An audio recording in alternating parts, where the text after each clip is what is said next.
हरियाणा में कांग्रेस पार्टी को बड़ा झटका लगा है।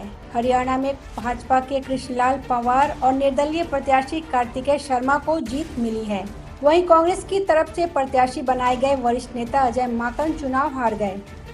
हरियाणा में 2 सीटों पर चुनाव थे। कयास लगाए जा रहे थे कि एक सीट पर भाजपा तो दूसरी पर कांग्रेस की जीत पक्की है, लेकिन निर्दलीय प्रत्याशी ने बड़ा उलटफेर कर दिया। ऐसा लगता है कि छत्तीसगढ़ में हरियाणा के कांग्रेस विधायकों की मेहमान नवाजी में शायद कहीं कोई कमी रह गई, जिसकी वजह से परिणाम बदल गए। विरोधियों ने कांग्रेस की उम्मीदों का किला ढहा दिया। बता दें कि हरियाणा राज्यसभा चुनाव के लिए सीएम भूपेश बघेल और छत्तीसगढ़ से राज्यसभा चुनाव जीते राजीव शुक्ला को ऑब्जर्वर बनाया गया था। रायपुर में सीएम भूपेश बघेल, राजीव शुक्ला एवं मंत्री रविंद्र चौबे से हरियाणा के विधायकों की मुलाकात हुई थी। अजय माकन और हुड्डा की मौजूदगी में बैठकें भी हुई। रणनीति भी बनी, लेकिन परिणाम कांग्रेस के पक्ष में नहीं आए।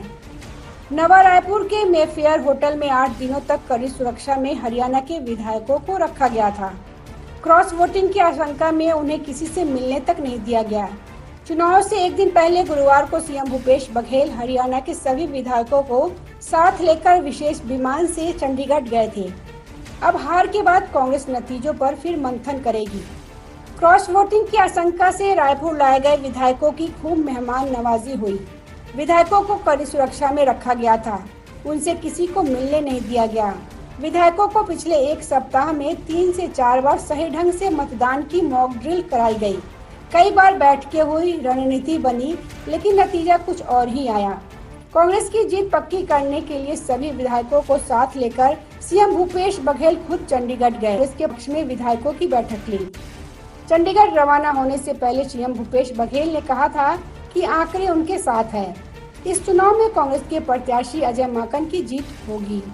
भाजपा के लोग हॉर्स ट्रेडिंग में लगे हैं, लेकिन वे सफल नहीं होंगे। दरअसल हरियाणा में 2016 के राज्यसभा चुनाव के दौरान पैन कांड हुआ था। चुनाव में भाजपा समर्थित सुभाष चंद्रा और इंडियन नेशनल लोकदल एवं कांग्रेस ने संयुक्त रूप से आर.के. आनंद को टिकट दिया था।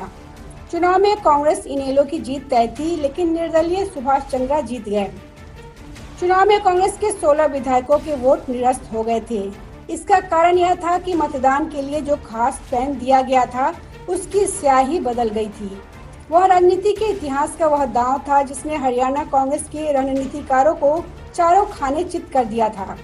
2016 की तरह 2022 में भाजपा की मदद से निर्दलीय उम्मीदवार जीत गए। कांग्रेस की एक सीट फिर हाथ से निकल गई। Bureau report, public news.